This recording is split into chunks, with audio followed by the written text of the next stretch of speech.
The night my uncle shot me, I was wearing my mother's old cardigan. I don't know why that's the detail I keep coming back to. Not the sound. Not the pain. Not the way my legs gave out on the front porch steps. Just that cardigan. Pale yellow, a little frayed at the left sleeve, smelling like the lavender dryer sheets she used to buy before she got sick. I had grabbed it off the hook by the door because I was cold, because it was November, because I didn't know I'd be running for my life in the next 4 minutes. I should start earlier than that, but honestly, when I think back to how everything began, I'm not sure there was ever a clean starting point. Some things don't start. They just accumulate. My mother passed when I was 19. Ovarian cancer, stage 4, caught too late. She was 43 years old, and she had the kind of laugh that made strangers smile on the street. And then she was gone, and the house we'd lived in our whole lives suddenly belonged to my uncle, her brother. Because that's what the will said. That's what she had wanted. She trusted him completely. I was about to finish my second year of community college when she died. I had a part-time job at a dry cleaner's in town. I was taking 12 credits. I was managing. Barely, but managing. My uncle. I'll call him by what he was to me, not by his name, because he doesn't deserve the familiarity. My uncle told me I could stay in the house as long as I kept my grades up and contributed to the household. Those were his words, contributed to the household. Those were his words, contributed to the household. What that meant, I learned pretty quickly, was handing over most of my paycheck. He wasn't loud about it at first. He had a way of making things sound reasonable. The utilities are high this month. The roof needs patching. You want to stay here, you pull your weight. He'd say it with this kind of tired patience, like I was the one being difficult. Like he was doing me some enormous favor by letting me sleep in the room I'd slept in since I was 7 years old. And I was grieving. I was exhausted. I had no one else. So I told myself this was just how things worked. This was just family. The second year was worse. He started going through my things when I wasn't home. I'd come back from a shift and know immediately. A drawer not quite closed all the way. My laptop moved 2 inches from where I'd left it, the zipper on my backpack open when I never leave it open. When I asked him about it, he'd look at me with this flat expression and say he had no idea what I was talking about. You're paranoid, sweetheart. It's the stress. You should see someone about that. He started monitoring my phone, not the bill. He'd always controlled that, but going through it when I left it on the kitchen table. I started keeping it in my bra. He thought that was funny. He made a comment about it at dinner once in front of his friend from work, and I sat there with my fork in my hand and didn't say a word because I had learned that saying words made things worse. The thing about that kind of situation, and I know some of you reading this understand exactly what I mean, is that it's not always the big moments that break you. It's the 1,000 small ones. The comment that makes you question your own memory. The door that's always slightly ajar. The way someone can make you feel like a guest in your own grief. I stayed because I didn't have anywhere to go.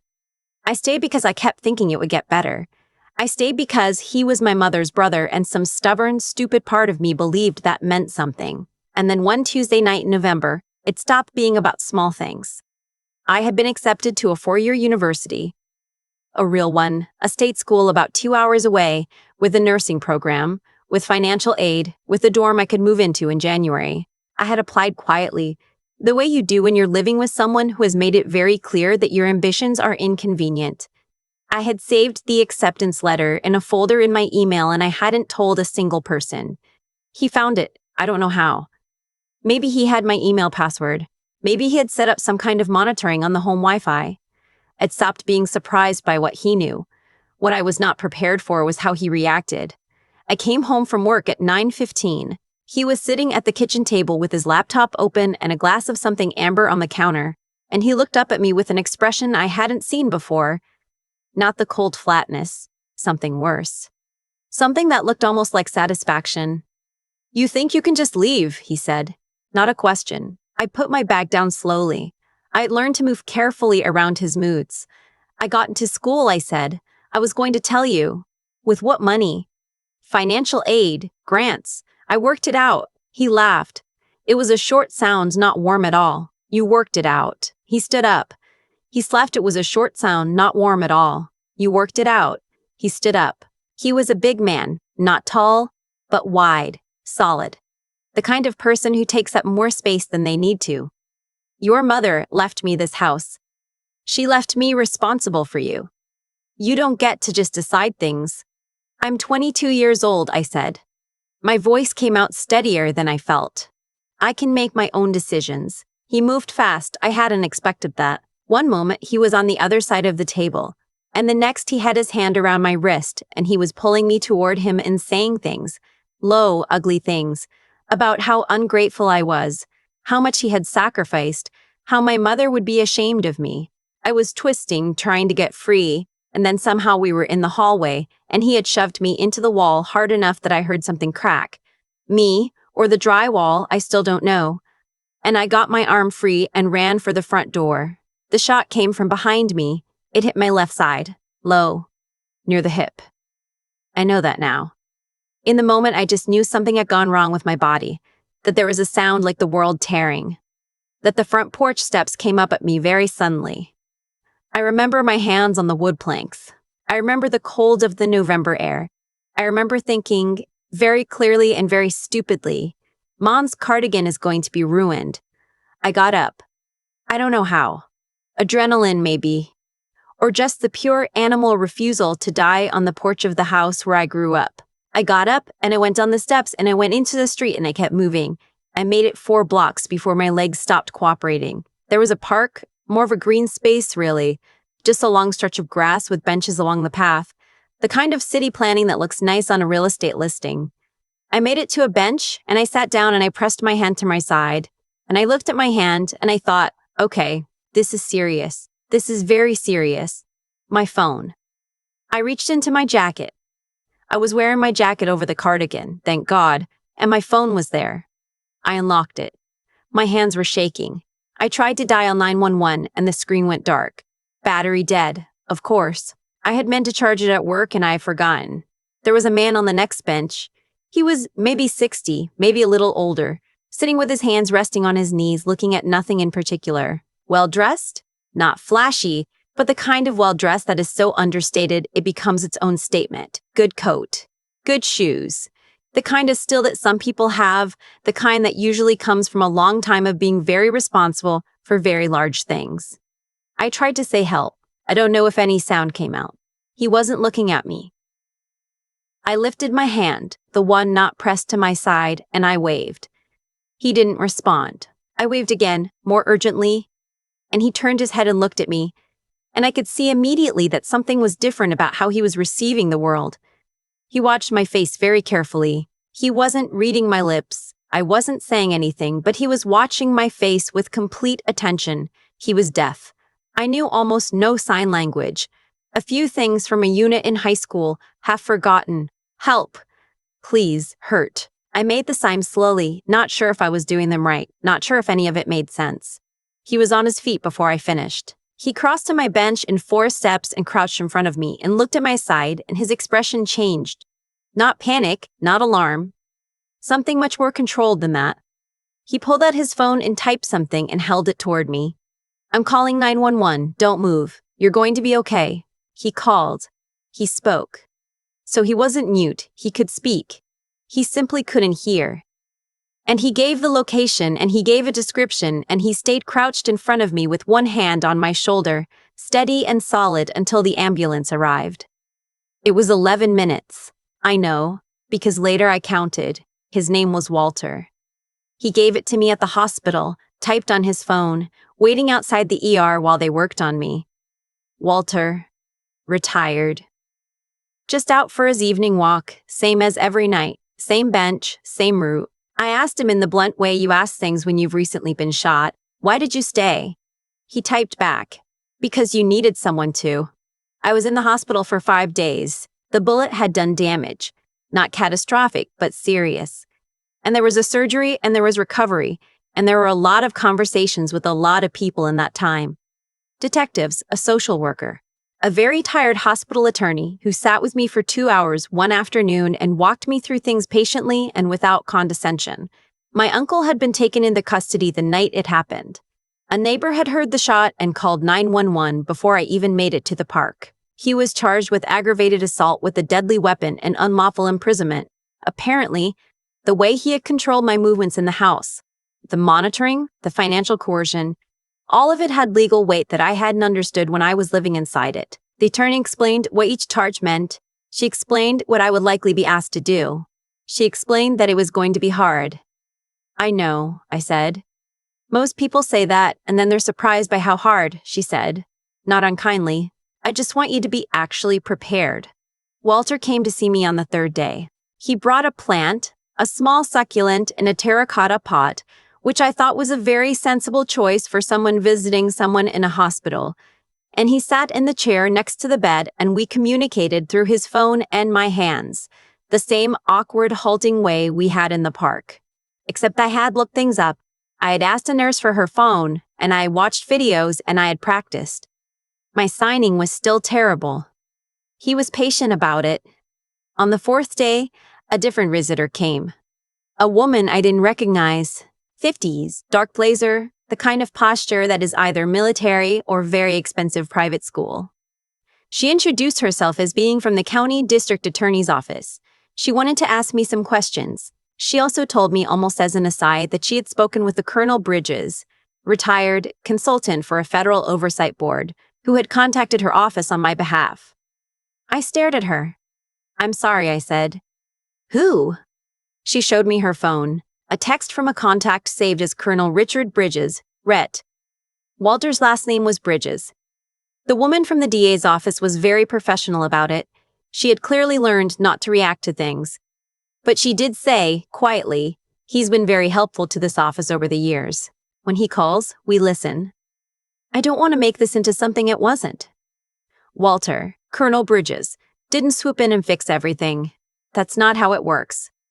The legal process was long and grinding, and there were days it felt like it would never end. My uncle hired a lawyer who tried to argue that the shooting was accidental, that I had been the aggressor, that there were mental health concerns that explained my account of events. It was exhausting in a way I am still not entirely over. But Colonel Bridges was there. Not in the courtroom. It wasn't his place to be there, and he knew that, but in the ways that actually matter. He connected me with a victims advocacy organization that helped me navigate the proceedings. He knew people who knew how to find emergency housing funds so I wasn't scrambling for a place to live while also recovering from surgery. When a local blog ran a piece implying I had fabricated parts of my account, citing unnamed sources, the coward's approach, he knew exactly which phone calls to make to the right people in the right offices, and the piece was taken down within 48 hours. He never made a big thing of any of it. He was the same on the phone, typing through a relay service, patient and measured, as he had been on that bench. Like helping was just what you did when someone needed it. Like it had never occurred to him to do anything else. The trial was 8 months later. My uncle was convicted on both counts. He was sentenced to 11 years. His lawyer had argued for less. The judge had looked at the evidence, the financial records, the phone monitoring logs, the photos of the wall where he had shoved me, the medical report for my surgery, and had apparently decided that 11 years was where she landed. I cried in the parking lot after, not from sadness. I don't fully know what from, relief maybe, or just the release of something that had been held very tight for a very long time. Colonel Bridges was waiting near the entrance. He had come just to be there. He passed me a folded paper towel. Apparently, he did not trust the structural integrity of courthouse tissues and stood next to me while I pulled myself together. I didn't expect it to feel like this, I signed. He looked at me for a moment. Then he typed, "Most people don't. It never feels the way you think it will. But it's done. And you did that." I want to be honest about something, because I think sometimes these stories get wrapped up too neatly, and that's not real. And I promised myself I would be real about this. My uncle was my mother's brother. I grew up spending Christmas at his house. There are photographs of him teaching me to ride a bike in his driveway when I was 6 years old. That person, whoever that was, existed. And the person who shot me also existed. And I have spent a lot of time trying to reconcile those two facts, trying to understand how someone becomes what he became. And I've not been fully successful at it. I'm not sure I ever will be. I'm not sure I need to be. What I have figured out is this. Carrying that question is not the same as forgiving it. I can wonder about the person my uncle used to be without making excuses for what he chose to do. Those are separate things. People get them confused sometimes. I moved to a new city in the spring after the trial. I finished my nursing degree. It took an extra year because of everything, but I finished it. I work in a pediatric unit now, which sounds like a cliché, but genuinely wasn't a deliberate choice. I applied for the opening, I got the job, and I turned out to be good at it. Children are straightforward in a way I find steadying. They tell you exactly how much something hurts.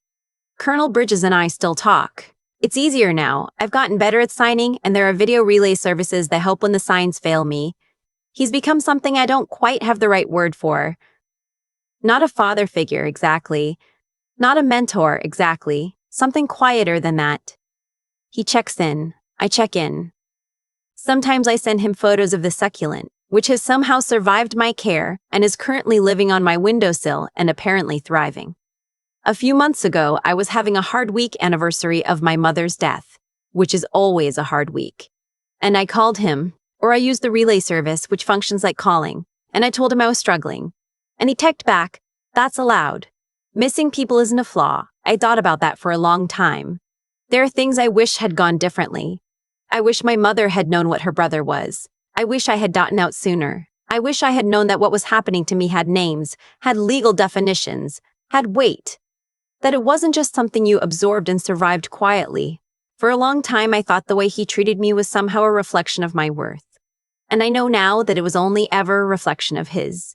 If you're in something that looks like what I was in, the slow erosion, the financial control, the isolation, the constant low-grade fear, I want to say very clearly that is not normal, and you do not have to stay in it until something extreme happens to justify leaving. You don't have to wait until you're sitting on a park bench in November pressing your hand to your side. Leave before that. Leave now if you can. There are resources. There are people. I know it doesn't always feel that way.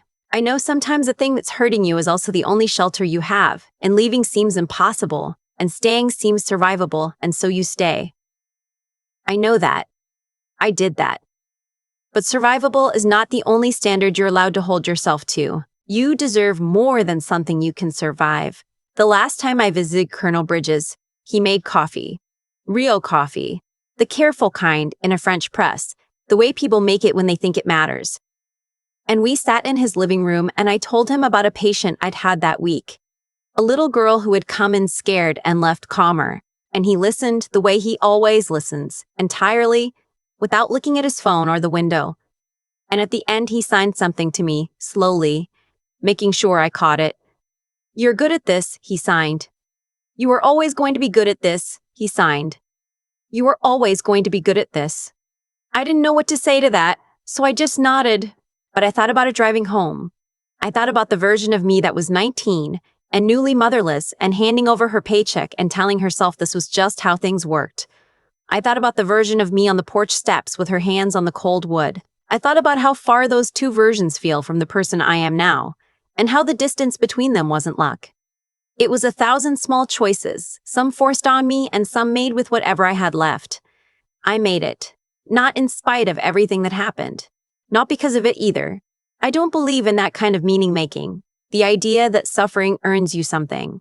I made it because I refused not to, because some stubborn, stupid, surviving part of me kept getting up, kept reaching for help, kept signing pleas into the dark even when I wasn't sure anyone was watching. Someone was watching, and I am still here. I've thought a lot about cause and effect since everything happened. Not in a mystical way, just in the plain, honest way of someone who has had a lot of quiet hospital hours to think. Things don't happen randomly. They accumulate. My uncle didn't become who he was overnight, and I didn't end up on that park bench by accident either. Every time I handed over my paycheck without question, every time I told myself his behavior was something I just had to absorb, every time I swallowed a word I should have said out loud, all of it was a link in a chain.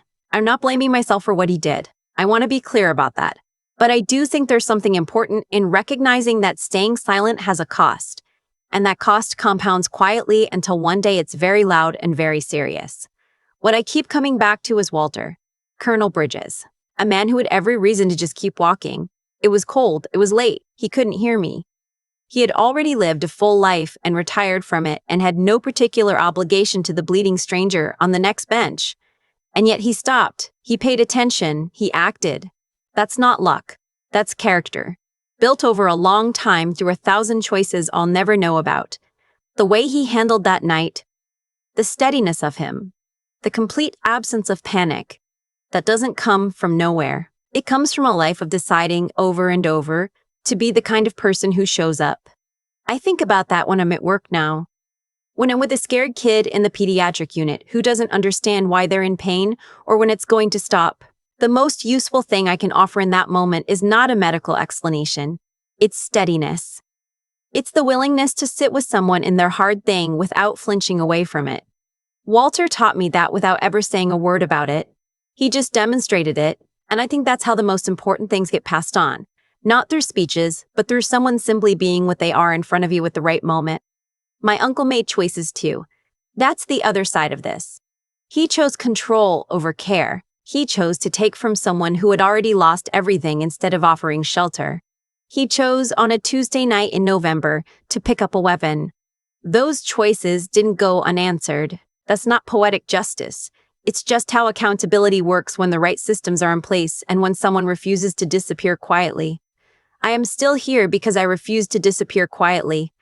I want that to mean something to someone reading this.